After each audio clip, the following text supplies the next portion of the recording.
Binayaran ng babae ang groceries ng matandang lalaki na pinalabas ng market. Sa sumunod na araw ay nakatanggap siya ng tawag. Isang simpleng housekeeper ang gano'n na lamang kabait para tindigan ng isang matandang lalaki na hindi makabayad ng groceries. Sa sumunod na araw ay hindi niya inaasahang makakatanggap siya ng biglaang pagtawag at labis siyang nasindak. Sa isang abalang araw noon sa supermarket ay wala kang ibang mabubungaran kundi ang napakaraming customers na namimili. Nagtutulak ng kani-kanilang trolleys, nagdadala ng kani-kanilang baskets at masinop na pumipili ng bibilhin sa bawat shelves. Napapagitnaan naman ng bawat eksenang yon ang babaeng si Mary, isang simpleng 50 taong gulang na babae. Ay nakita na lamang ang kanyang sarili sa meat department. Dala ang kanyang kinuhang trolley na naglalaman ng isang pakete ng sausages, bigas at iba pa. Saksi ang bawat sulok ng supermarket sa effort na ibinibigay ni Mary sa pamimili para sa personal niyang mga pangangailangan. Habang namimili pa ng ibang bilihin ay napapasimangot na lamang dahil sa mga nagmamahalang pagkain at delata. Nagre-refleksyon ito sa perang kanyang dinadala bilang isang housekeeper lamang. Paano ko pa ba mabibilhan ng pagkain ng apo ko? Napakahirap nito para sa akin. Napapabuntong hininga na lamang si Mary habang ini-examine ang bawat presyo ng mga bilihin. Nagpapaalala din ito sa mahirap na sitwasyon na kanyang kinalalagyan. Mas nadagdagan pa ang kanyang frustrasyon habang nagtatagal at nakahanda na siyang umalis. Marahan na niyang itinulak ang kanyang trolley papuntang counter na medyo nadidismaya. Hindi niya kasi mapupuna ng lahat ng pagkain kailangan ng kanyang apo na si Venny, na malamang ay kanina pang naghihintay sa kanya. Wala siyang magawa kundi mapatingin na lamang sa trolley ng iba na napupuno ng groceries.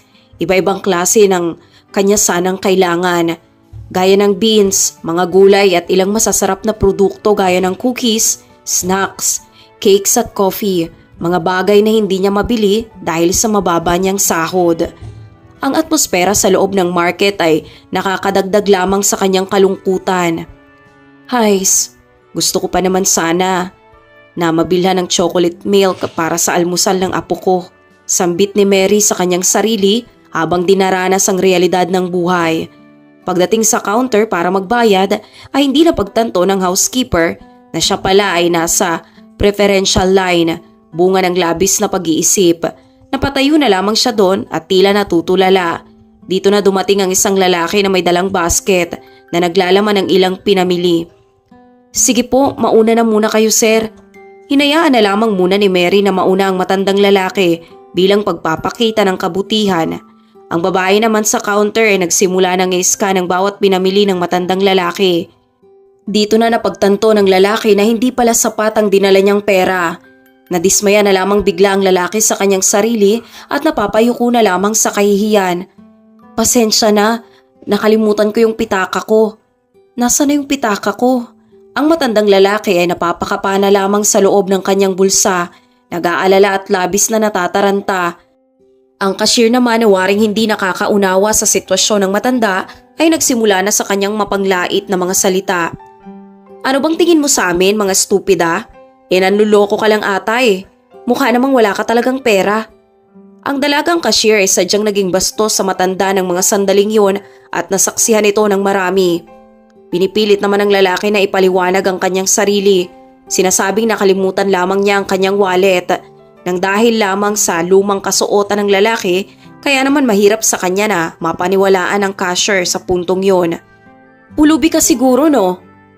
Mukha namang wala kang kahit na isang kusing. Tingnan mo nga yung itsura mo.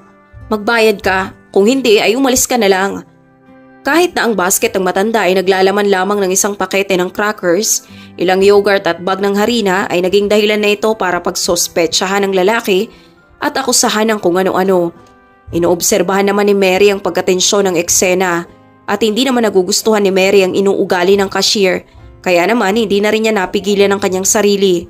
Nagdesisyon siya na makisali at tumindig ng buong tapang. Bilang isang nakakatanda ay hindi ka dapat nagsasalita ng ganyan sa kanya. Kailangan mong magbigay respeto. Sinabi niya diba hindi niya sinasadya. Nakalimutan lamang niya ang kanyang wallet. Hindi sapat yun para ipahiya mo siya ng ganyan. Seryosong pananalita ni Mary sa cashier. Pero ang naging tugon ng cashier ay mas naging malala pa kaysa sa una. Sino ka pang matanda ka? Huwag kang umiksena dito. Ang matandang lalaki dahil na rin sa eksenang kanyang nagawa ay nagpaalam na lamang para umalis. Nagsabing magbabalik na lamang sa susunod. Magbabalik na lang ako sa susunod na araw. Hahanapin ko lang ang wallet ko. Paalis na sana ang matandang lalaki nang agawin itong bigla ni Mary. Determinado na makatulong. Nasurpresa naman ang matandang lalaki. Nagawa pang magbawas ni Mary ng ilan niyang pinamili para masapatan ang perang kailangan ng matandang lalaki. Nagawang bayaran ni Mary ang bill ng lalaki. Kasabay na rin ang kanyang pinamili at ang cashier ay wala na ring nasabi. Ang mata ng matandang lalaki ay kumikinang, dala ng labis na emosyon. Agad nagpasalamat ang lalaki. Maraming salamat talaga. 2 araw na rin akong hindi kumakain. Maluhaluhang sambit ng matandang lalaki na labis na umiiyak. Masaya naman si Mary na makatulong. Sa kabila ng pagsasakripisyong kanyang ginawa, kahit pa kailangan niya rin ibili ang kanyang apo ng hinihiling nitong mga pagkain. Nagawa pa niyang pagsalitaan muli ang cashier bago umalis. Sa kabila ng iba pang namimili na naroroon, ang pamabastos sa isang matanda ay isang pag-uugali na hindi katanggap-tanggap para sa kanya na may edad na rin. Hindi ka na nahiya. Hindi mo man lang inalala ang kondisyon ng matandang lalaki. Sa halip ay binastos mo pa. Hiling ko lang na mabigyan ka ng market na ito ng tamang disiplina. Sa labas ay nagawang makipag-usap ni Mary sa matandang lalaki. Ang housekeeper ay walang ibang nasa isip noon kundi ang mga dagdag pa niyang trabaho kinabukasan. Para kasi mabayaran ang pinamili ng matandang lalaki ay kailangan niyang ialis ang halos kalahati sa sarili niyang groceries. Magdodoble-doble na lang ako ng trabaho bukas para sa aking apo. Sa paraan na yun ay makakabili pa ako ng dagdag ng pagkain. Ang buhay ni Mary ay isang sapot ng paghihirap. Ang kanyang anak na babae at manugang ay wala na matapos malagay sa isang malalang car accident. Kaya wala na siyang ibang nakakasama ngayon sa buhay kundi ang kanyang anghel na apo na si Benny na 6 na taong gulang pa lamang. Si Mary kadalasan ay palihim na lamang naluluha dahil sa sakit ng pangungulila niyang dinadala. Bilang isang housekeeper sa kanyang edad ay hindi madali ang buhay. Dahil sa walang formal na kontrata ay maliit lamang din ang nakukuha niyang sahod. Sa bawat araw sapat o minsan ay kulang pa. Kaya naman madalas bigas at sausage na lamang ang kanilang kinakain sa bawat araw dahil ito ay mas mura at tangi nilang nakakayanan. Ang kahirapan ng buhay ay naging kalaban ni Mary para masuportahan lamang ang kanyang apo. Labis lamang nasaktan si Mary isang beses matapos umuwi ang kanyang apo sa eskwela kung saan nagawang ikwento ni Benny kung papaano siyang nainggit sa nagsasarapang mga baon ng kanyang mga kaklase. May dala pa silang snacks at cookies habang walang ibang dinala si Benny kundi ang kanin at sausage lamang sa bawat araw. Kaya naman lagi siyang nalalait ng ibang estudyante. Ang madinig yun para kay Mary ay napakasakit. Napapaiyak na lamang siya sa kawalan niya ng paraan para mapunan ang pangangailangan ng kanyang apo. Bakit ba naman nangyari sa akin to? Wala naman akong ibang nais kundi ang mabigyan siya ng magandang buhay. Sambit niya isang gabi habang nakahiga sa kanyang kama. Sa partikular na araw na yon matapos tulungan ni Mary ang matandang lalaki, ang prostrasyon na nararamdaman ni Mary ay namarkahan na ng sakit sa kabila ng kabutihan niyang nagawa. Ang tanging itinira lamang niya sa kanyang pinamili ay ang mga pagkain para sa kanyang apo, kaya't sa araw na yon ay hindi siya kakain, matutulog na lamang ng gutom. Kailangan din niyang maganda sa maghapong pagtatrabaho bukas nang walang laman ng sikmura.